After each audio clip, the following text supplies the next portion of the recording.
বয়সভেদে পড়াশোনাকে আনন্দময় করার জন্য কাজ করা খুবই জরুরি, কারণ প্রতিটা বয়সী শিশুর শেখার ধরন, মনোযোগ, কৌতূহল আর মানসিক প্রয়োজন একে অপরের থেকে আলাদা। Welcome to learning round the clock. বাবা মা শিখলেই শিখবে সন্তান। প্রতিটি বয়সে শেখার ধরন আলাদা। যদি পড়াশোনার চাপ মনে হয়, শিশু আগ্রহ হারায়, ভয় পায়, সৃজনশীলতা কমে যায়।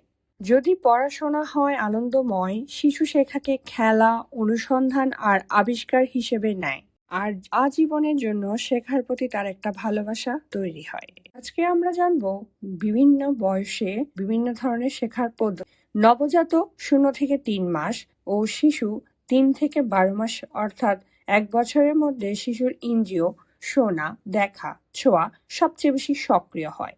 আনন্দময় শেখা, গান শোনা, রঙিন খেলনা স্পর্শ করা, মস্তিষ্কের বিকাশ দ্রুত হয় এই সময়। টডলার 1 থেকে 3 বছর, ওরা খেলার মাধ্যমে চারপাশ বোঝে। আনন্দময় শেখা, খেলনার রং, ছবি, ছড়া দিলে ভাষা, মোটর স্কিল ও কৌতূহল বাড়ে। এই স্কুল, যা আমরা 3 থেকে 5 বছর বলে থাকি, এই বয়সে কল্পনা শক্তি প্রবল। আনন্দময় পড়া, গল্প, অভিনয়, আঁকা, গান সৃজনশীলতা, সামাজিকতা, আত্মবিশ্বাস বাড়ায়। স্কুল এজ 5 থেকে 12 বছর, ওরা নিয়ম কানুন শেখে কিন্তু বোরিং হলে আগ্রহ হারায়।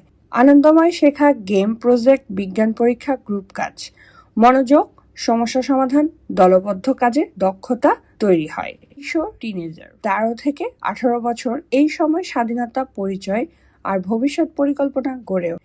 এই ধরনের আনন্দময় শেখাগুলো হচ্ছে ডিবেট, প্রজেক্ট, ক্রিয়েটিভ কাজ, টিম ওয়ার্ক। এগুলোতে আত্মবিশ্বাস বাড়ে, আত্মসমালোচনামূলক চিন্তা ও নেতৃত্ব গুণ তৈরি হয়। পূর্বে প্যারেন্টিং ভিডিওতে আমরা দেখেছি ইকিউ এবং আইকিউ এর পার্থক্য। আইকিউ ছাড়াও ইকিউ, এসকিউ, একিউ, সিকিউ এগুলো কেন গুরুত্বপূর্ণ। আমাদের ভিডিওগুলো ভালো লেগে থাকলে লাইক, ফলো করতে ভুলবেন না। আমাদের সাথে থাকার জন্য ধন্যবাদ।